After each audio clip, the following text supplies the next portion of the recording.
大家好啊！又嚟到印度電影二三事啦。係啊，大家好。今晚咧就係 Agnes 同埋 Sonia 繼續主持呢個節目啦。係啊，咁今日我哋會講嘅呢，喺講之前呢，想呼籲下呢，就係我哋已經開咗呢個 Facebook page 啦。咁大家呢，只要上呢個 Facebook 查個名係印度電影二三事就得㗎啦。係啦，冇錯，同節目名係一樣嘅。咁我哋咧就將每一集講過嘅戲啊、講過嘅明星啊、電影人啊，佢哋嘅資料都會擺上去 fan page 嗰度咧，就俾各位聽眾去參考嘅。咁如果話各位聽眾有啲咩問題啊，或者乜嘢想知咧，都可以 fan page 度留言俾我哋嘅。係啊 Agnes 好心機，已經將所有我哋講過嘅相關 Wikipedia 同埋 YouTube video 擺咗上去。係。咁另外咧就重新講一樣嘢喎，有一啲印度嘅電影嘅一啲觀眾咧睇過嘅咧，就問過我話如果喺香港睇一啲印度電影咧，如果去排睇影碟啊，或者睇其他咧，有冇話中文字幕喎？冇咯，其實咁就真係唔好意思，因為通常我哋會睇到嘅都係只係得英文字幕嘅啫。咁中文字幕除非要係一啲好多人知道嘅戲，咁佢就即係有香港嘅發行商推出咗香港版，咁你先會有中文嘅字幕，或者而家有個新啲嘅途徑就係你去買台灣版，台灣版出嘅 DVD，咁當然自然會有中文字幕啦。係啦，咁或者好多人覺得聽唔明印度文或者要睇英文字幕好吃力就唔想睇，咁其實我覺得咧冇問題嘅。因為一來其實你唔好因為個英文字幕難易嘅話唔好睇咁樣，因為其實都好容易明嘅啫，因為佢哋嗰啲肢體語言都好豐富。係啊，其實即係變咗個對白就唔可以話唔緊要，但係變咗都唔係話真係好大負擔嘅，其實都大概好估到佢講咩㗎啦。係啦，所以都唔應該話冇乜障礙嘅。你中意睇嘅話就係可以克服所有困難㗎啦，就好似我咁樣。係啊，咁好啦，可以正式入題啦。咁 Agnes 可以講下我哋今日會講嘅題目。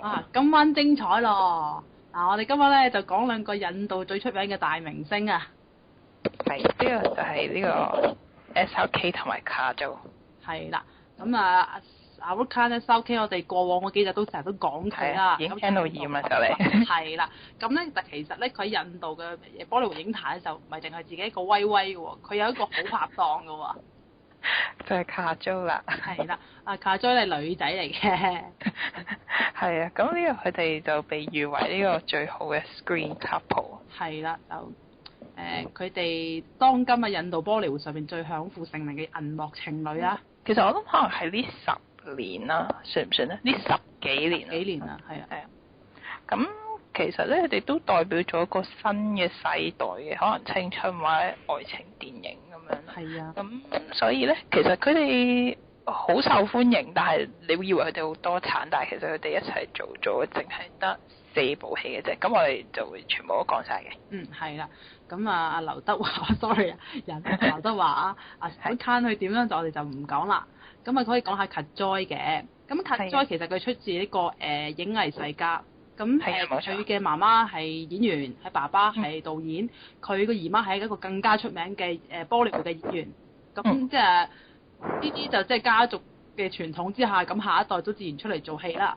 咁Kajoy佢讀完書17歲就開始喺影壇上面演戲㗎啦。係佢好細個就開始出嚟㗎咯，好似。係啊，咁又好彩，佢出道冇幾耐就遇到 Shahrukh Khan，係啦，咁佢哋就合作咗啦，就合作呢套啲。其實我諗卡祖應該早過 SRK 出道。係咩？可能係嘅，應該早過，或者差唔多時間。差唔多，因為 Shahrukh Khan 佢初出道咧，佢主要係做啲奸角嘅係。係啊，我諗其實我哋話佢做4套係唔啱嘅。喺數呢4套之前，其實佢巴西嘅佢係即係又係好似你咁講 SRK 係做奸角嘅嗰一套咧，卡祖都係一齊嘅。雖然佢兩個唔係話最緊要嗰兩個角色，但係佢哋都係有份合演嘅。咁我哋就唔計啊，因為其實我哋今集想討論就係呢兩個演員啊，點樣產生一個化學作用，佢哋每一次做戲都有火花出現，而佢哋點解10幾年嚟每次遇親都係依然咁受歡迎咧？我哋呢集就會拆解一下嘅。係啊，冇錯啊。咁首先可以講下咧，就係咧，佢哋第一部合作而且係大紅嘅，就係呢一個我哋其實好難講個全名，呢個我哋通常都係叫簡稱做 DDLJ。不過你例牌都要講一次嘅。我例牌都要講一次。哇，好長喎個名，俾啲時間我要練習下點樣講到出嚟啊！但其實佢嗰個意思咧就係話，勇敢嘅人就可以帶走個新娘，咁其實就係好長嘅，所以個名同埋好啦，咁咧，但係其實呢個都唔係重點，你可以講下呢套戲有咩威水嘅地方？呢套威水嘅地方在於，首先啦，呢套算係 Shah Rukh Khan 同卡彩第一部正式合作嘅電影啦。係啊。咁啊大受歡迎，破晒當年票房紀錄，甚至到依家都依然繼續喺印度嘅某間戲院上映嘅。係啊，其實我有見過，冇入過去咯。其實喺孟買其中一間戲院咧，仲係上畫緊嘅。佢上畫係上咗五百幾個禮拜。係啦，500幾個禮拜，因為數翻佢當年95年首映咁樣啦。咁當然經過咗咁多年，你唔會覺得佢日日都有一場，可能係一個禮拜有一場咁樣。同埋好多其實外國人去拍 Bollywood 嘅 documentary 嘅時候咧，都一定會提呢一部戲，同埋一定會去翻孟買嗰間戲院度去訪問嗰啲點解隔咗咁多年10幾年仲要走去睇呢部戲嘅人。咁嗰啲人就永遠都會話俾你聽，哇！真係好多年之後都覺得好好睇，睇幾多次都唔厭咁樣咯。咁其實我哋可以介紹翻呢一套 DDLJ 講嘅嘢啦嚇，Sonia 不如你介紹啦。好，其實咧就都係例牌嘢，不過都要講下嘅。咁咧就係講呢個Shah Rukh Khan 咧，佢飾演一個喺倫敦住嘅富家子弟，咁當然佢係印度人啦。咁咧，但係佢就偶然之下，佢哋大學畢業去歐遊。即係唔係就係香港學生先 graduate 嘅，佢哋都興。咁佢哋英國咧讀完書之後畢業咧，去呢個歐洲嘅其他地方度玩咁樣啦。咁咧佢途中遇上咗另外一個女仔，咁係都係嚟自倫敦，但係咧就即係當然係唔同屋企，亦都唔同背景嘅卡祖啊咁樣啦。佢又係畢業嘅時候去呢個旅行咁樣，但係卡祖佢屋企嘅出身咧就好傳統嘅，即係雖然佢哋係移民咗去英國，但係咧佢屋企人都係個心咧都係覺得最好就可以翻到印度就咁樣啦。咁咧呢套戲嘅特點就係咧，佢哋開創咗一個片種就叫做 NRI 嘅片種。NRI 好耐，之前我哋講過，就叫 Non-Resident Indian。咁咧其實都泛指一啲移民咗去第二度嘅印度人或者佢哋嘅下一代咁樣啦。咁佢哋其實即係你知道，即係移民咗去第二度嘅人，咁可能會有啲即係對於印度嘅情意結咁樣咯。即係其實係呢一套戲係比較即係反映到呢啲人嘅心態，或者但係又可以同時connect 到喺印度當地嘅人咁樣嘅。係啊，不過我都睇咗咁多年印度電影咧，尤其是有好多都係 NRI 嘅電影咧，我發覺 NRI 電影係有個特色嘅喎。係。雖然佢會喺外國取景，但係咧無論佢喺室內又好啊，或者係啲咩場合咧，好似都依然係只得喺印度嘅喎。點解咁講？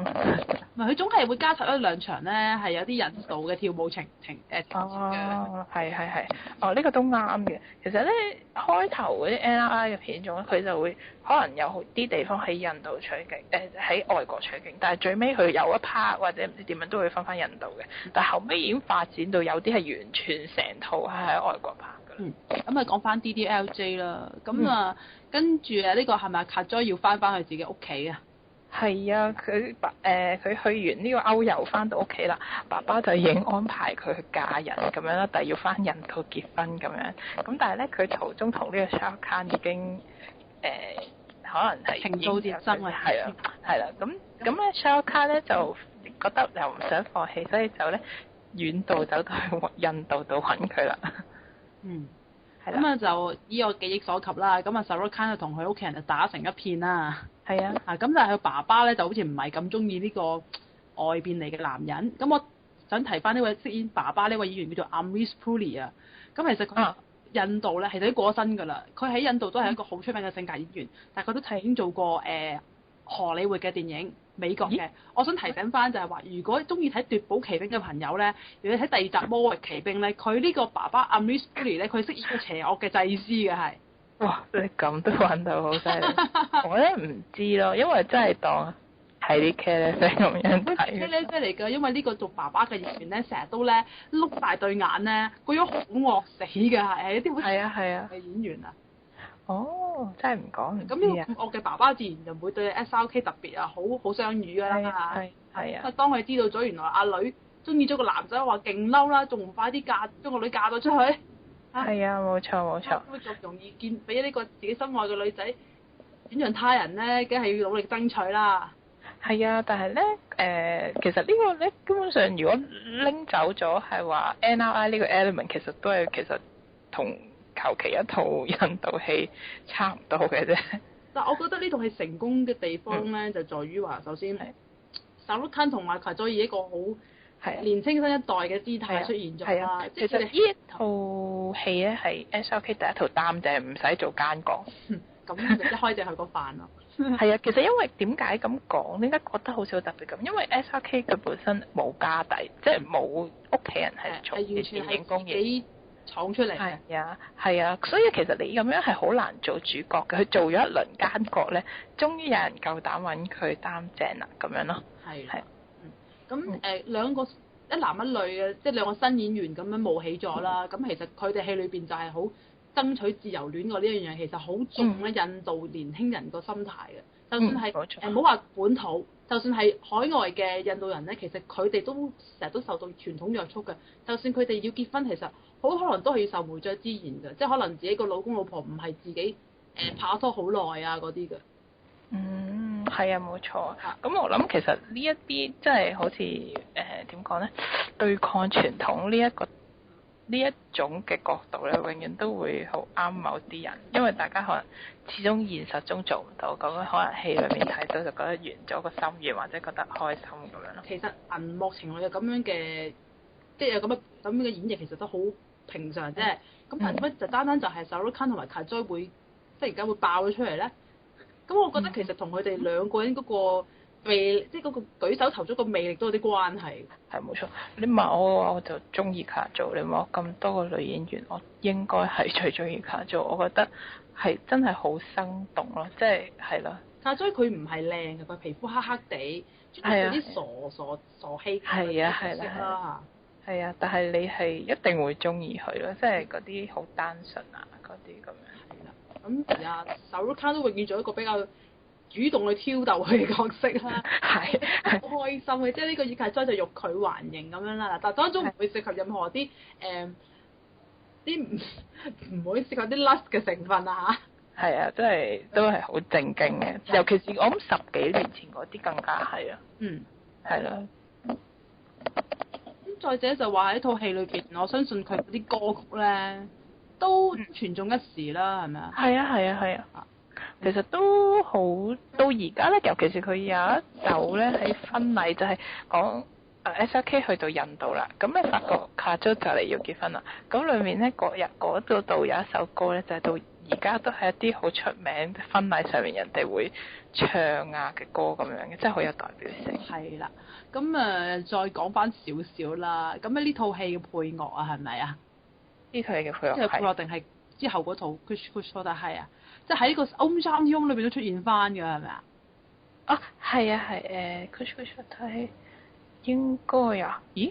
我唔好記得你講邊首，你可以試下講下，等我睇下點記得。嗱，remind 翻大家 Om Shanti Om 啊，當呢個Shahrukh Khan 去競逐呢個最佳男主角嗰時候咧，咁你播翻佢嗰啲競逐片段㗎嘛？係個靚女一齊嗰段嗰個。嗰個係Kuch睇，嗰個唔係呢套未到住。未到住唔緊要。係啦。好啦，咁Shahrukh Khan 同Kajol咁呢套戲就第一次合作就成功咗啦。咁但係其實我相信幕後都一定有人推動佢哋嘅喎。係啊，我諗應該你可以睇一睇呢個導演，即係 Aditya Chopra。Aditya Chopra 咧，佢當年都係一個新嘅導演嚟嘅。咁其實佢都幾好彩，就可以揾到呢一批新人，但係又好啱，又好有觀眾緣。咁我哋頭先啱啱講完。呢個人咧，我諗 Aditya Chopra 就係當年都係一個新嘅導演嘅，但係咁佢就唔係一個籍籍無名嘅新嘅導演嘅。咁佢爸爸咧就係呢個 Yash Chopra。咁咧佢哋就有一家族就有一個電影嘅製作公司嘅，叫做 Yash Raj。咁係基本上而家即係 Bollywood 裏面最大㗎啦。係啊，咁其實呢個 Andy Teutoburg 就唔係拍好多戲嘅啫，佢而家主力都係做編劇同埋做監製嘅。係。咁但係呢套 DDLJ 就佢嘅代表作嚟㗎啦。係啊，冇錯冇錯。其實 Andy Teutoburg 係即係點講？佢當年第一部或者一啲好新即係好頭嘅作品就係 DDLJ 啦。咁跟住就一路可以即係個明星可以帶到落而家，但係其實佢有啲戲到，但係唔係太好睇咯，有時就。係啊。係咁啱呢一次可以 hit 中咯，比較係。係啦。咁啊 Shah Rukh Khan 同埋 Kajol 就憑住呢套 DDLJ 就即係一炮而紅啦。咁我諗其實同埋頭先講我點解咁中意 Kajol，但係我覺得 SLK 喺呢套戲咧，佢嗰個演繹呢個男主角嘅方法咧，同好多人都唔同嘅，因為可能有好多電影個男主角就好正經咁樣啦，但係其實佢又會都幾生鬼嘅，即係又會講下笑啊，同埋佢始終頭先講過就係佢唔係一個電影世家，咁可能佢有呢一個好似唔係太主流嘅呢個形象咧，咁啊好似啲人又幾受落咁樣。因為佢平民出身，所以就好似幫其他人出一啖氣咁樣。係啦。咁我覺得呢樣嘢係即係再加埋頭先講話 NRI 又其實好即係心係祖國嗰個 element 咧，就可以令到呢套戲好顯咁樣。同埋我都想講點解佢哋兩個可以跑得出啊？咁其實我以我自己嘅了解咧，咁 Shah Rukh Khan 應該係90年代頭咧就走紅噶嘛。開始出道咯，走紅就未走紅嘅頭咯。嗰批咧就全部都，因為我記得就係話80年代尾嘅印度波利活嘅影壇咧，就充斥住一啲動作片嘅電影咧，即係睇到啲人好熱㗎啦，係去到90年代前後嗰時候就開始有啲比較清新少少嘅愛情電影，咁嗰時候就係嗰批演員就已經係上一代㗎啦，係反而係阿 Shah Rukh Khan 佢冒起，即係正式宣佈另一個嘅年代開始咯。係咯。呢兩個都可以話係印度波利活嘅90年代嘅最具代表性嘅演員。冇錯。我覺得我唔敢話最具代表性，但係起碼係有你講即係有個新嘅時代係啱咯，因為你話需要一啲新嘅面孔，又真係做到戲嘅話，咁可能係佢哋咯會有份，同埋佢哋兩個一齊呢個組合係真係好令人有印象比較深刻咁。咁當然佢哋嗰個表現都相當之戲劇化啦。係啊。Shah Rukh Khan 嗰啲忽然間俾人打到半死，忽然彈翻起身，咁啊 Kajol 嗰啲又喊忽之後又可以跑得贏咁樣。即係呢樣雖然係比較誇張少少，但係我覺得其實反而兩個人一齊嚟咧就起到化學作用。係啊，同埋我覺得其實都好難講，冇睇過嘅話，但係你唔好理一套戲，即係唔係每一套印度戲都可以真係到咁多年都深入民心。係啊。咁你諗下佢可以喺個戲院度做10幾年，咁你就係當睇下點解係咁都值咯，我覺得。即係所以我同你都始終都係話睇印度戲咧，有時都要放低呢個理性。係啊，我都冇乜所謂。咁其實我睇好多嘢都唔理性嘅，只係睇下你過唔過到嗰關啫。冇錯，係。或者可以去廣告時間啦。下一節我哋再講下第二套 Kajol 同埋 Shah Rukh Khan 合作嘅電影啊。好，翻到嚟印度電影2、3次第二節。係啊，咁我哋頭先提過啦，咁我哋今日會講嘅總共有4套係由 Shah Rukh Khan 同埋 Kajol 主演嘅戲嘅。咁但係咧頭先我哋就先講咗第一部 DDLJ 啦，咁咧第二部咧我哋想喺講之前咧都可以提下餘下落嚟呢3部咧其實都係出自同一個導演之手嘅喎。就係 Karan Johar 啦。係啊，Karan Johar其實咧佢都你可以當佢係年青導演啦，咁我而家應該40鬆啲咁樣啦，咁咧但係其實佢都係嚟自電影世家嘅，咁咧佢爸爸都係導演嘅，咁佢咧其實咧係佢喺頭先我哋講過 DDLJ 有份做咗配角嘅，就係做呢個男主角 Shah Rukh Khan 嘅身邊嘅一個朋友咁樣啦，咁但係又唔好起眼咁樣嘅，但係佢真正出名咧就係由佢拍電影開始啦。咁因為佢爸爸係導演嘅關係，所以佢要拍戲都唔係好難。咁咧佢好後生嘅時候咧，佢已經有第一部作品，咁就係跟住我哋落嚟會講嘅 Kuch Kuch Hota Hai。咁咧呢套戲咧其實 Kuch Kuch Hota Hai 嘅意思就係話 something happens 咁樣啦，係啦。咁好 Anderson 可以講一講呢個故事嘅背景。好啦，咁就呢個故事依然都係由呢個阿 Shah Rukh Khan 同 Kajol 掛水嘅，咁兩個已經係超齡咧，就喺度扮大學生，大學生裏邊一對好朋友嚟嘅。咁啊 Kajol 就就係一個 tomboy 嚟嘅男仔，係好男仔頭，好爽朗啦。係。咁有一日佢哋就識咗校長個女，就係 Rani Mukherjee 飾演嘅 Tina 啦。係啊 Rani Mukherjee 當年就咁好彩執到呢一個角色咧，佢又紅咗啦。Rani Mukherjee 嗰時已經出咗道一陣㗎啦。咁 Rani Mukherjee 就係我哋之前講過 Black 個女主角。係啦，其實佢同阿 Kajol 係有親戚關係㗎。係啊係，堂妹嚟嘅。堂妹係。係啦係啦。咁我講翻啦，咁Shah Rukh Khan 飾演嘅 Rahul 咧，就同呢個Kajol 飾演嘅 Anjali 咧，咁就加埋呢個 Tina 嘅鐵三角啦。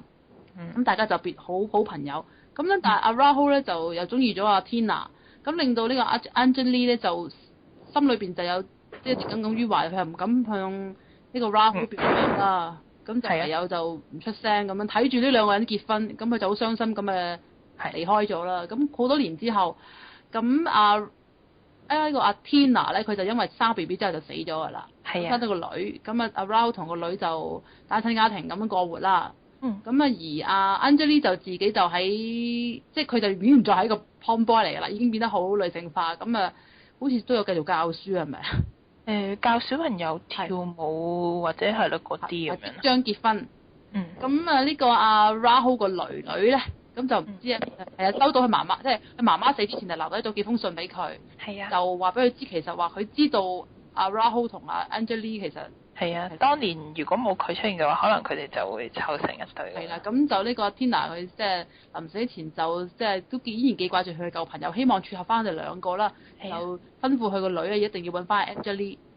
係啦，點知好偶然之下咧，就俾阿小朋友遇到呢個 Anjali。其實因為個小朋友個名都係叫 Anjali 嘅，就係佢媽媽阿 Tina 特登改嘅。係啊。咁當然呢個舊人就相遇翻，梗係都係感情始終如一啦。咁但係Anjali 要即將結婚㗎咯喎，個未婚夫咧就係由阿沙蚊卡客串飾演嘅。係啊，我想講嘅係咧，其實我咁唔中意沙蚊卡咧，我係唯一一次睇，我覺得佢順眼咧，就係佢呢個客串演出。我有同感啊！係啊，佢真係比較唔誇張唔浮誇啦，你即係睇落去會覺得。都即係都幾正常咁樣咯。就再講翻啦，咁細路女又想撮合翻爸爸同埋呢位姨姨啦，咁但係姨姨就嚟要結婚咯喎，咁點算好咧？係啊，咁基本上就係講Shah Rukh Khan 點樣補咁多年前嘅鑊啦。其實真係比較老土啲嘅。係老土，其實咧好搞笑嘅就係呢個，但係當年係好受歡迎，因為第一佢哋走呢個青春嘅路線啦，因為前半句係講緊佢哋係扮大學生咁樣咁同埋 Shah Rukh Khan 同 Kajol 呢部係佢哋繼上一次 DDLJ 之後，Kajol 應該係4年左右，呢度冇記錯係99年嘅。98年 OK 係啦，3年嘅。隔咗幾年再翻嚟一個咁受歡迎嘅組合，咁大家又好有期待啦。咁係啦，同埋有新嘅導演咁樣啦，同埋都係我諗嗰個年代比較少人寫呢啲好。即係以年青人為主嘅故事，我諗。所以話所以係啦，一個即係大家又覺得好比較少睇，又比較有新鮮感。所以話 Shah Rukh Khan 同阿 Kajol 依然係年青人嘅代言人啦。係啦。再加上一個阿 Rani Mukherjee 跑出咧，咁就呢套戲真係當年嘅大熱作品啦。係啊，都幾得意咯。咁喺後半段就我覺得前半段好睇啲嘅，後半段就開始有啲於續拖同埋係啊。係啊，即係大家其實都會估到發生乜嘢事啦。即係阿 Shah Rukh Khan 就想追翻 Kajol，但 Kajol 要結婚咯喎。而呢個沙蚊 Khan 嘅飾演嘅未婚夫，亦都知道好人嘅。係啊。究竟會點樣咧？佢會放手啊，定係唔放手咧？即係嗰啲情與義，唔知點樣揀咁樣嗰啲咯。係啊，咁每次講基本上都係常見的橋段之一咁樣。我覺得呢套戲嘅重要性就在於呢個 Shah Rukh Khan 同埋 Kajol 再次合作啦。係啦，冇錯。其實你問我就咁問我都覺得個故事就普通咁樣，但係都係睇佢兩個人之間嘅合作咯。前半段就係講佢哋兩個其實嗰時好兩小無猜咁樣，跟住。係啦，即係同學咁樣。咁開頭佢哋兩個都係玩埋一齊啊，跟住又成日鬥氣啊咁樣，嗰啲就幾好睇嘅。同埋係之前冇乜之前有係咁依提過，但係因為 Shah Rukh Khan 其實佢好難揾到一個女主角同佢好夾，因為佢好搶戲，係Kajol要即係要卡租有翻佢咁嘅演技，或者佢個人即係個性格或者佢表現嘅方式可以攞到大家嘅 attention 咧，咁先可以等翻運咯。基本上你俾大部分嘅女主角配 Shah Rukh Khan 咧，都係會即係矮咗一截咁樣。係啊，即係其實佢都好少對手啦，即係卡祖係其中一個啦。咁其餘都可以同佢平起平坐，就有 Aishwarya Rai 或者係 Rani Mukherjee 啦。係啊 Rani Mukherjee 都好睇，但係冇一定冇佢同卡祖個火花咁好咯。同埋佢兩個其實私底下都係好朋友咁樣。其實我都想講翻阿 Shah Rukh Khan 同埋卡祖其實係相距10年嘅。佢大卡祖10年嘅，但係我覺得佢哋拍埋一齊就可以即係消除咗嗰個年齡嘅佢個像佢睇唔出咯。係啊係啊。咁咧，所以咧呢一套戲咧，都其實我覺得好搞笑。咁咧就係可以講下就係 Karan Johar 啦。其實 Karan Johar 佢同佢哋兩個都好好朋友嘅，所以當年佢第一部拍嘅戲咁都係揾佢哋咁樣咯，同埋而且就係咧Karan Johar 佢拍嘅戲咧，其實 Karan Johar 自己拍嘅戲都唔多，都係4-5部左右咁樣啦。咁其實佢雖然係一個後生搖搖嘅人咁樣，但係咧佢專係中意拍埋一啲咧講家庭啊親情嗰啲咁嘅嘢咧。但係佢有即係佢，所以呢個係佢嘅一個特點嚟嘅，即係其他嘅年輕嘅導演未必會咁樣做嘅。咁咧佢就會咁樣做，但係我就覺得有時佢做多咗。咁樣每次佢嘅戲咧，硬係好睇嘅，但係硬係會有一兩個位你覺得好誇張。咁例如佢呢一部戲，佢邊個位講親情咧？就係講話阿 Tina 死咗之後咁樣啦。咁佢哋係單親家庭㗎嘛。咁有一次咧講阿女咧，即係阿小朋友咧，學校演講比賽喎。咁咧就佢個題目就係媽媽，咁但係由細到大都冇媽媽噶嘛。咁咧就跟住咧就阿Shah Rukh Khan咧就幫佢講埋落去咯。哇！真係其實係好誇張嘅嗰啲對白，就講下媽媽又點樣好咁樣。咁咧但係就哇全場有鼓掌，咁你就會覺得呢啲位又過咗，同埋就有啲核突咁樣。阿Karan Johar呢啲佢嘅特色位咧，我覺得有少少受唔住嘅，而佢呢個特色麻麻地。係啊，呢個特色喺下一套戲咧更加變本加厲啊！係啊，咁所以就係佢呢個係可能對印度人嚟講就覺得好新鮮。哇，一個佢又可以配合到青春，又有啲傳統嘅觀念咁樣，係啦。咁所以佢對於佢哋嚟講咧都幾新鮮咁樣咯。但係我覺得同埋第一個嘢要講嘅就係 Karan Johar 咧以佢嘅 fashion sense 著名，但係 Kuch Kuch Hotta Hai 裏邊嗰啲衫我真係唔係好忍受。係，尤其是卡咗個頭咯，我想話。佢呢個頭咧唔好靚啊，前半橛。咁同埋佢哋嗰陣時佢兩個嗰哋前半橛着嘅衫咧，全部都係啲牌子搭晒上身咁樣咧。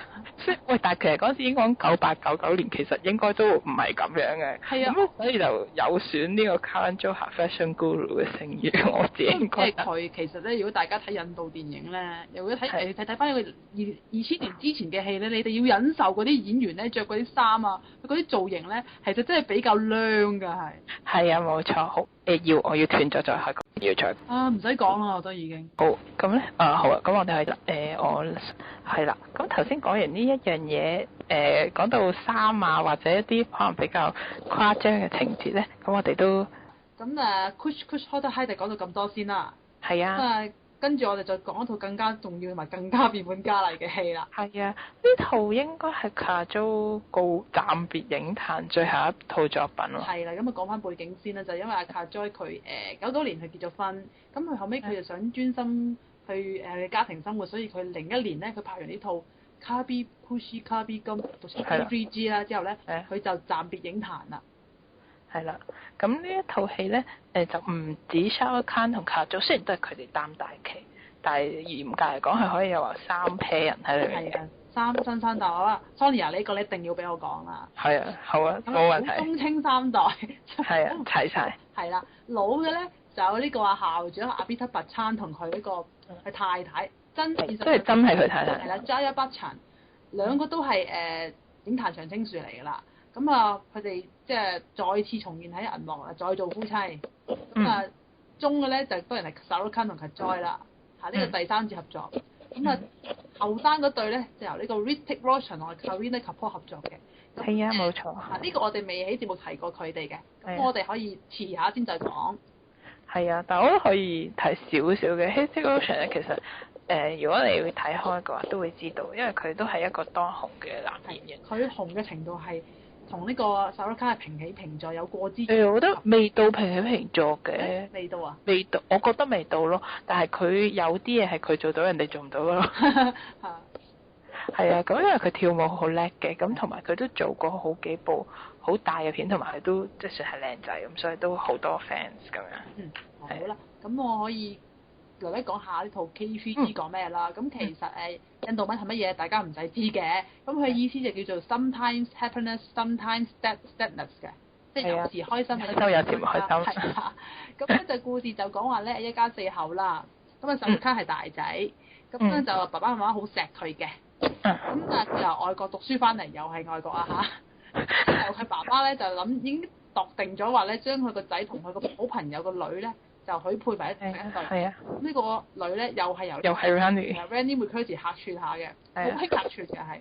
係啊，其實可以講下點解係一定要 Randy Mukherjee，因為 K3G 套又係頭先講過 Yash Raj 嘅 studio 拍嘅，咁咧呢個 Aditya Chopra 就打色㗎嘛。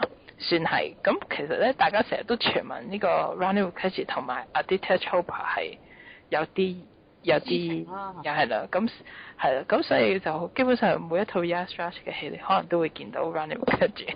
但係 Randy Mukherjee 佢個人咧，佢就唔中意講佢私生活嘅，都係否認咗呢啲嘢嘅。係啊。係啦，咁我就可以講翻套戲啦。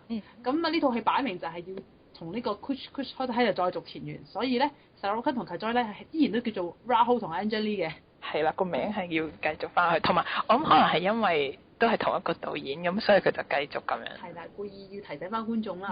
咁啊 Rahul 就雖然同佢呢個Randy Mukherjee 即係呢位青梅竹馬就好 friend 啦，但係佢自己有自己嘅諗法嘅。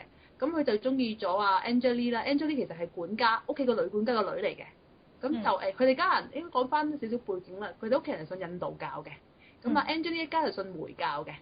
係啊，其實好明顯就係一個有階級㗎啦。咁 Rahul 佢哋好有錢，Anjali 就算唔算低下階層咧？係啊，因為住嘅地方都唔同啊嘛。係啦，咁但係佢就其實算係一啲互相鬥氣之間又產生少少火花、少少感情啦。咁後來Kajol 嘅爸爸就過咗身，咁就無依無靠啦。咁呢個Shah Rukh Khan見到呢個情況咧，佢毅然做咗一件咧，即係先斬後奏，佢決定要同呢個女仔結婚。係啊。咁就咁佢爸爸之後就好嬲啦，因為佢諗住個仔應該要門當戶對同一個。係啦，同埋佢已經諗好晒啦。係啦，已經應該同佢選定嘅人結婚啊嘛，你無啦啦娶一個好似不識大體嘅女仔結婚，其實戲裏邊Kajol就即係大癲大肺。個人就直率咧，就唔會話好莊重嗰種嘅。係啊。係啦。即係可以話唔好見得大場面，或者唔係好大方得體嗰種。係啦。咁但係Rahul 佢即係先打後就結埋婚，先同阿爸阿媽講啦。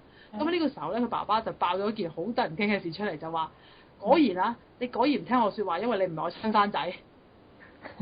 好緊要嘅呢樣嘢其實係。係啊。Shah Rukh Khan 即刻喊咗出嚟啦！原來佢唔係佢嘅親生仔，只不過係個養子嚟嘅啫喎。係啦。咁跟住咧，佢又得唔到阿爸爸嘅原諒啦，咁又唯有帶住咗阿太太咧，就去翻呢個英國。係啦，就唯有喺另一個國度度生活啦。係。咁其實佢呢家人有個細佬嘅。咁佢同哥哥感情好好嘅，咁佢就好傷心，唔明白點解哥哥要走啦。咁就哥哥淨係可以同佢講話，我要去一個好遠嘅地方啦，即係你，即係我會永遠都會記得你呢位細佬嘅。咁呢位細佬大咗咧，就變成一個高大英俊又威猛嘅。但佢細個係肥仔嚟嘅。係細個係。套戲裡面啊。佢就6尺高啊嚇，6尺高又英俊。咁佢就知道咗個真相之後，決心要揾翻個哥哥，同埋希望佢哋一家人就原諒翻對方啦。係啊。咁呢個時候個故事就由一個印度轉一聲就轉到英國啦。係啦。咁咧就話説呢個阿細佬咧要去英國讀 MBA，咁佢就去借啲嘢去英國打探佢哥哥嘅下落。係啦。咁由於佢同佢哥哥太多年冇見啦，佢哥哥唔認得佢個樣啦，佢就假扮成一個留學生就住喺屋企，接近佢哥哥啦。係啊。咁咧喺呢個時候佢就遇到。Kajol個妹妹咧就係呢個 Kareena Kapoor 飾演，咁佢哋就係第三對啦，係啦。係啦，咁嗰啲都係年青人嘅戲啊，即係挑逗下跳下舞呢一類啦。係啊。故事重心依然係講緊呢個Shah Rukh Khan 佢點樣同翻佢爸爸和好如初咧？係啦，咁其實佢哋大家都有個心結。首先就係上一刻自己都覺得又對於呢個佢自己係養子嘅消息有好大嘅衝擊啦，同埋就覺得爸爸一定唔原諒佢咁樣。係，但係佢哋真係好重親情到個地步，就係喺屋企嘅大堂咧貼咗爸爸同媽媽嘅 poster 咯，係，仲係朝早都要攞住支香喺度揈下咁樣。係啊，呢個我諗係咯，即係都會體現到佢哋嗰啲傳統嘅 elements， 同埋咧就係呢個就又嚟啦，呢個其實可以講下呢個 Kanjo 夏蘭定嘅地方有意。第一個就係咧，佢有一段我記得係電影開頭啦，咁就講呢個長大咗嘅 Heavy Rotion 就靚仔喎，唔係肥仔喎。咁咧就係喺度打緊呢個板球，咁板球你知道係英國同埋印度嘅即係好緊要嘅運動咁樣啦。咁咧佢打板球準備擊球嘅時候咧，佢就有一段即係獨白咁樣就哇喺緊要嘅關頭，佢點樣先可以做得好咧？就要諗起爸爸媽媽，咁佢就可以做得好啊！咁樣激爸爸媽媽。係啦，就唔可以丟爸爸媽媽嘅架嗰啲咁嘅説話啦。咁其實又係好鬼，其實都有啲難頂。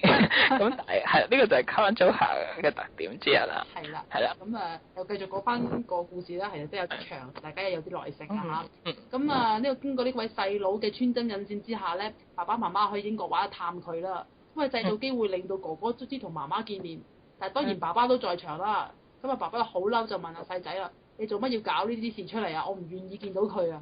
咁當然個劇情都唔會咁 sad 啦。咁到最後大家卒啲一定係面對翻對方啦。點知原來爸爸其實口硬心軟，佢屋企都貼咗一張阿 Sarukan 同 Kazuya 嘅 poster 咯。係你唔知點樣得到嘅，但係總之就有啦。明明已經唔啱走咗啦，但係仲可以有嘅，係啦。其實咧。KBC 呢個故事其實都好長下㗎啦，我想長都成3個幾鐘。我想講翻呢個印度波利活電影嘅特色就係佢每套戲一定係2個幾3個鐘頭嘅。係啊，但係佢呢一部係特別長咯，譬如3個鐘都係 standard，但係呢部好似過3個鐘。其實近年已經短咗少少。近年短咗好多啦，2個半鐘咁樣。印度嘅波利活嘅戲咧，中間一定有 intermission 咧，你中間有個廁所位嘅。係啊，其實就算短版都會有，因為係戲院需要咯。我諗係啦，其實呢個都睇得到印度觀眾佢哋好對於呢個片長呢樣嘢其實好處之泰然啦。係啊，其實佢哋冇乜所謂。係啦，就我哋可能需要花多啲時間去欣賞。係啊，同埋好啦，咁其實頭先講嘅就係話咧，呢一套你哋有去到倫敦拍啦，咁其實都有講翻就係話，即係喺外地嘅印度人，即係好掛心呢個印度咁樣啦。咁咧就係呢個 Kanjo，即係佢其實係跟住 Sarukan 去英國嘅啫嘛。但其實佢又成日都好掛住印度，成日都問佢哋幾時可以翻去咁樣啦。係啦。咁樣係啊，即係 Kanjo 佢嗰個思鄉程度就去到就每次拜神啦，就係要個仔聽話啊講唔準講英文咁樣啦喺屋企啊。地語啦嚇，唔準去太西化啦。係啦。咁同埋有一第一個場口又係另一個好難受嘅位置，就係話説係咧Kanjo去佢個仔嘅幼稚園定唔知小學嘅一個可能唔知畢業禮啊定學校嘅活動咁樣啦，唔知講起啲咩，但係跟住咧導演係夠膽死安排咧全個學校嘅小朋友一齊唱呢個印度國歌。呢度有講點解㗎？因為佢個仔想俾阿媽個驚喜啊。係啊。我覺得最唔合理嘅地方係連嗰啲非印度籍嘅小朋友其實印地歌，而嗰啲非印度籍嘅家長都企埋起身肅然致敬咯喺度。係。咁呢個就係會覺得喂太誇張啦，係咪要收斂一下咧？係啦，咁但係其餘嘅部分都係 OK 嘅套戲，係啊，同埋呢個始終我覺得係你可以睇到係即係比較大堆頭嘅戲，因為有時你通常睇新嘅戲都係即係一對男女主角嘅啫，咁喺呢度就幾線發展咁樣咯。其實去到第3套Kanjo同Sarukan合作嘅戲啦，都依然繼續有火花喎。係啊，冇錯，同埋我覺得今次佢有少少唔同嘅就係佢講佢哋已經係結咗婚啦，可能仲有一個小朋友，咁之前嗰2套都唔係。雖然都依然係繼續2個人即係打情罵俏，但係我覺得其實好睇過頭先嗰2個咯。因為其實我自己嗰次都可以話呢度係熱門嘅印度電影嘅其中一部。係好多我識得好多個人，佢都係第一部睇呢部，但係我想講就係如果你第一部俾我睇呢部咧，我未必會咁中意。即係我就麻麻地，但係其實好多人嚟講都係第一部，即係令到佢哋中意或者開始睇咁樣。其實嗰個真係有啲怪，我係覺得戲裏邊嘅演員做得好咯。係啊係啊，但係其實我聽過人講評嘅就覺得講親情我好感動咁樣嗰啲，但係我自己覺得有少少誇張做嘅。係真係有啲誇張嘅。咁我覺得就即係你個期望就要調教下咯，唔可以話真係覺得一定係即係我哋平時睇開嘅嗰種好咯。即係你有啲地方係未必係好似你 expect 咁樣咯，但係其他嗰啲都 OK 嘅，都可以收貨嘅。嗯，係啊。係啊。咁講到呢度不如我哋去一去廣告，跟住翻嚟再講過。好啊。好，翻到嚟最後一節嘅印度電影2-3時，咁咧我哋跟住落嚟講嘅就係最後一套戲啦。咁又係由 Shah Rukh Khan 同埋卡祖主演嘅啦。咁呢套戲咧個名就叫 My Name Is Khan。其實呢套戲好新嘅，係上年嘅啫。係啦。咁距離卡祖同Shah Rukh Khan 合作咧，已經差唔多接近10年冇一齊咯。係啊，因為就頭先就講02拍完呢套KVG 之後咧，卡祖就停咗一排就冇拍戲嘅。咁佢到06年先出翻嚟嘅啫，就係我哋之前講嘅翻南。咁佢出咗嚟都唔係話好多產，都係得幾部咁樣。係啊，一來佢就結咗婚，就生咗個女要照顧屋企人啦。咁二來佢都係刻意減產嘅，係。係啊，因為可能即係我覺得一來有少少同多咗好多年輕嘅女演員可以俾市場選擇咁樣啦。即係呢啲貴精不貴多啦。咁其實卡祖好揀擇，對於劇本係，即係聽佢睇佢哋嗰啲幕後嗰啲有時傾偈咧，佢哋話即係卡祖會拗嘅，即係叫啲對白唔啱咧，佢會拗數話唔應該咁樣寫。我覺得呢個係佢本人一個好強嘅一個性格，令到佢成為一個好有好有與別不同咯，就係。因為佢覺得如果佢自己都說服唔到自己，覺得嗰樣嘢係真係有發生嘅，佢覺得又唔可，即係說服唔到觀眾，所以佢對於劇本都可能比較執着咁樣。我都想講佢呢種特點係帶到落去佢自己啲戲度嘅。佢每飾演一個角色都係一個非常之有自己原則好堅持嘅人。係啊，係啊。呢種比較硬朗啲嘅女性，令到佢喺個玻璃上面有一個唔同嘅形象咯。係啊，冇錯。係喊苦喊忽或者係啊，即係或者好靚，或者係咯嗰種咁樣咯。咁嚟緊我哋講緊呢套 My Name Is Khan 咧，就都可以話係一套都係 NRI 嘅戲喎。直情係，因為其實成部戲係冇離開過美國嘅，成部戲都係美國拍。同埋我想講就係咧，呢一部咧都幾即係點講咧，即係所有方面都。即係我覺得有啲特別嘅地方就係、都係 Karan Johar 導演嘅，同埋係 Karan Johar 過咗幾年，即係佢上一部就已經係 Kabhi Khushi Kabhie Gham，即係 KVG 啦。咁去到 KVG，其實當年 KVG 喺印度都好受歡迎。咁好似 Karan Johar 就已經好似冇得再上咁樣啦，所以佢有幾年都冇再拍戲，同埋因為可能係卡祖唔係佢有拍過一部嘅，但係嗰部就普通咯個反應。嗰部戲亦都係全部戲係 base 喺美國拍咁樣嘅，咁佢嗰部嘅反應一定唔夠 KVG 好啦。咁可能佢咩都做過晒啦，即係大陸嘅戲啊，講親情、講家庭、講愛情嘅全部都做過晒，佢已經唔知有咩可以再做啦。咁所以佢有幾年都冇拍戲，佢就專心做 producer， 咁都幾好嘅成績。咁但係就變咗佢直到10年，佢先至拍翻呢套 My Name Is Khan。咁但係今次就唔同，已經嗰啲家庭啊、愛情嗰啲題材拍到爛晒，就已經唔再拍啦。咁佢今次講嘅涉獵嘅題材都幾有趣嘅，就係講呢個佢個包裝就係講反恐之類咯，即係食咗911呢個 gimmick 咁樣咯。係啦。咁呢個題材都相當之係幾全球化，都有共鳴㗎。係啊。都可以話都好成功。咁我可以講你講咩啦？咁 My Name Is Khan 嘅主角當然都係 Shah Rukh Khan 啦。不過今次佢唔係做一個口花花嘅角色。咁佢今次我叫阿 Khan 啦，因為佢嗰時候香港名叫阿 Khan 正傳啦。係啊。咁阿 Khan 佢其實佢有一個有少少自閉症一個人。係啊，係一種嚴重嘅自閉症，叫亞氏保加症。係啦，係一個有嚴重自閉症嘅人嚟嘅。咁佢就其實佢好聰明咯，但係佢變咗因為有呢一個病，所以就冇辦法即係好似普通人咁生活。係啦，咁佢自己本身因為呢個病就令到佢同佢自己屋企都有啲問題啦。譬如話佢成日都覺得屋企人永遠偏心於個阿哥，唔偏心，即係接骨就自己咁樣啦。咁好啦，到大個之後咁始終佢呢個患咗自閉症嘅哥都要自己獨立生活嘅。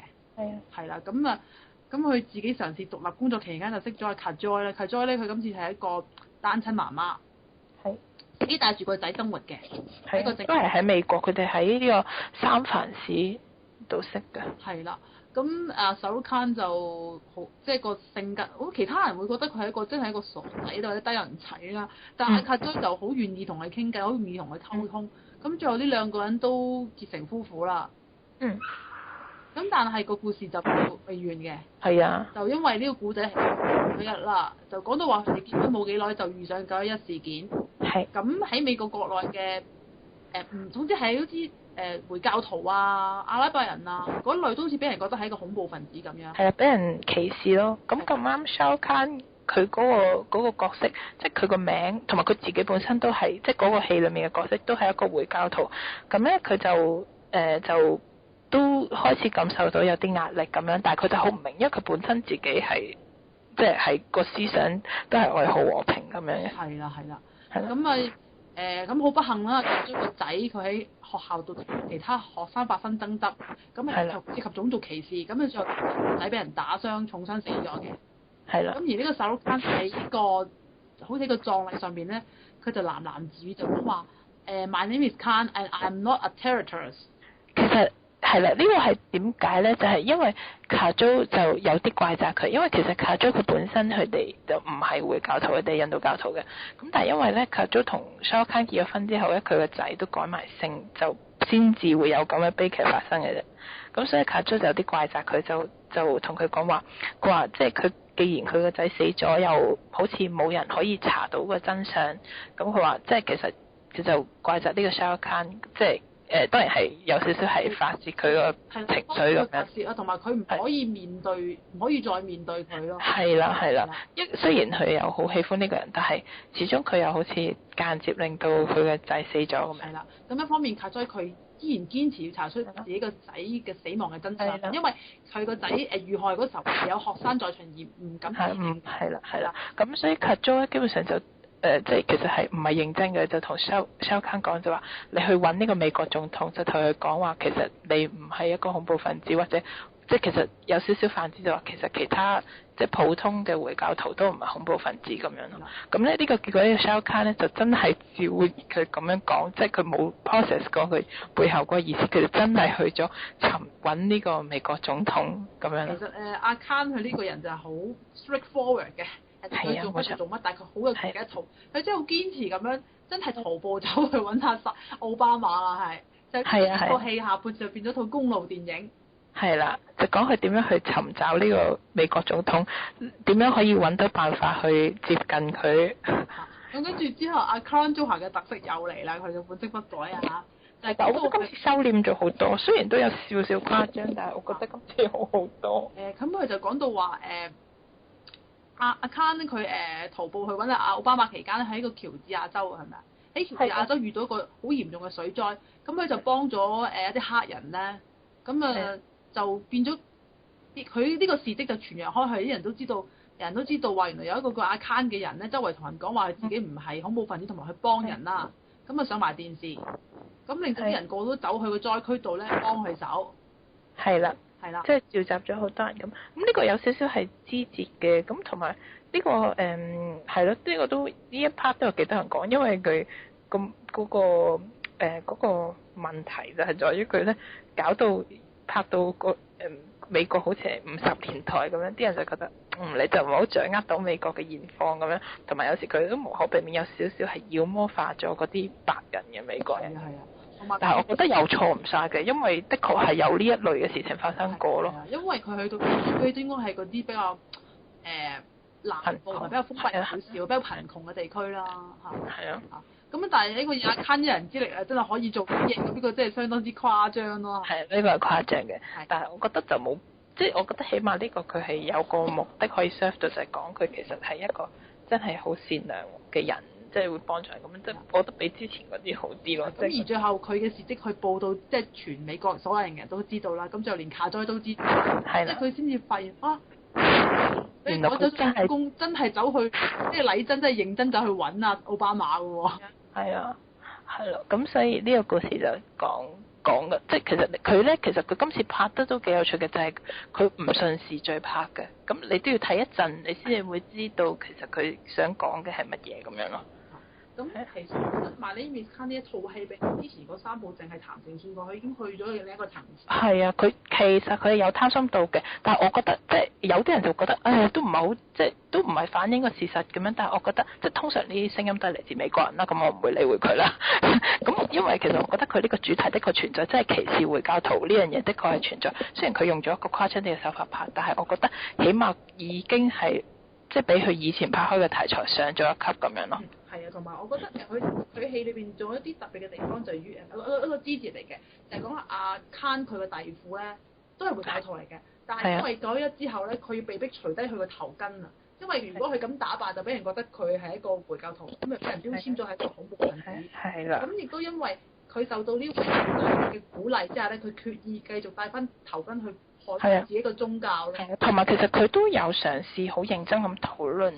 即係呢一宗教呢個元素，就講話 Shah Rukh Khan 喺途中去揾總統嘅途中遇到一啲極端嘅回教徒，咁佢就挑戰佢哋，即係有啲嗰啲思想咁樣咯，即係咁佢就即係好似想表達翻一個其實普通嘅回教徒係點樣去對待自己嘅宗教，或者點樣對待其他人咁樣咯。你講呢度話阿 Khan 同呢個嗰班激進嘅分子對質呢一段咧，反而覺得阿 Khan 都話處理得冇咁誇張喎。係啊，唔誇張㗎，其實好踏實㗎，因為佢就可以借助呢一個有碗話碗有碟話碟嘅角色去咁樣講出嚟啊嘛。係啦。係啊。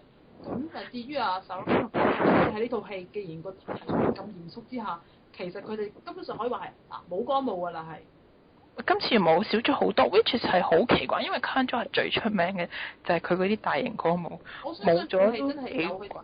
知道邊啲嘢要應該刪減咗佢咯。係啊，我覺得係好好嘅今次，同埋佢嘅製作團隊都大咗好多咯。Khan呢個角色佢係一個自閉症嘅人，佢冇可能忽然間會玩。係佢唔會㗎，因為佢話亞氏保加症嘅特點就係佢係表達唔到佢嘅感情。係啊。係啦，即係所以其實佢做嘅時候都有好大嘅挑戰，我諗。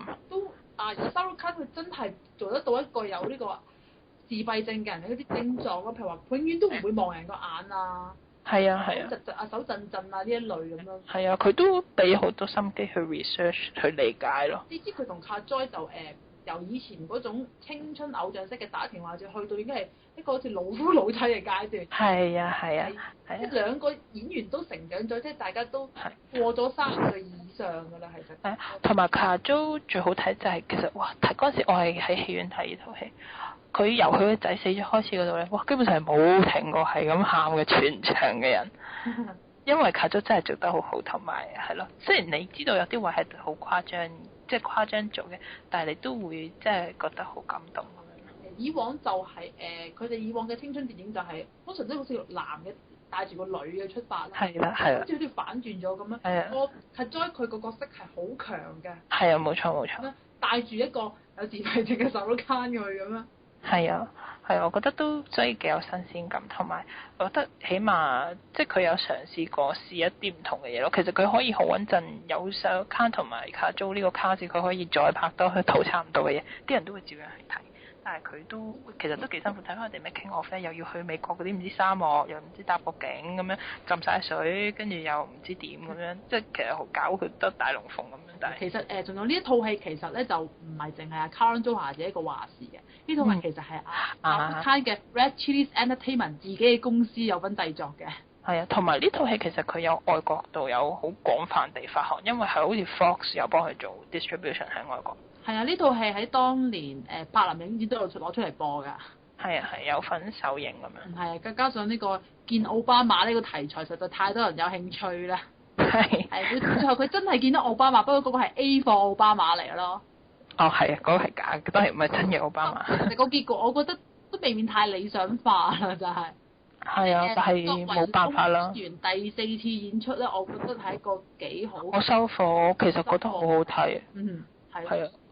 咁所以我覺得就係大家嘅重心，即係有好多，因為我其實睇影評會通常睇咗啲外國嘅 blogger 寫咁樣，咁佢哋好不腳啊，睇到即係咁樣去講美國咁樣，佢哋自己有啲對美國人。咁但係我覺得個重點其實，我覺得你咪當係普通一套戲咯，即係睇演員咁樣，即係咁，我覺得已經係好好睇，我覺得即係冇得挑剔㗎啦，已經係。係啦，咁啊唔知未來阿 Shah Rukh Khan 同佢將會唔會再第5度合作咧？我相信短期內係唔會。我諗短期內唔會，因為Kajol又生咗第二個，咁佢冇咁快出嚟拍翻戲。絕對係啦，我諗要再睇你做戲，我諗即係等到阿 Kajol 可能40歲。我諗再做可能係啊，都差唔多。我相信因為佢哋合作得太多咧，如果再有啲 project 俾佢哋兩個真係會揀咯。係啊。因為始終你合作得咁多次，始終都熟口熟面，你點可以再揾啲新鮮嘅題材咧？係啊，冇錯。等一等。可以。好啦，都講咗4套啊，Shah Rukh Khan 同 Kajol 合作嘅戲啦，我哋可以總結下啦喎。係啊，咁我覺得其實就佢哋都真係一個幾有趣嘅組合嘅。咁唔完全算得上係俊男美女啦。咁同埋佢哋係合作咗次數唔係好多，但係就全部都好深入民心嘅。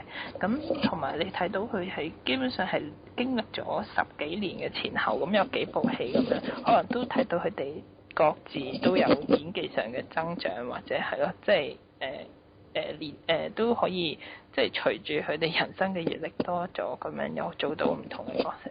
係啊，我好同意啊 Sonia 你咁講，因為其實如果計阿 Kajol 佢識咗影啦，即係話即係淡出影壇之外啦，就仲可以同阿 Shah Rukh Khan 平起平坐嘅女演員的確唔多，而佢嘅拍檔係年齡係越嚟越細嘅係。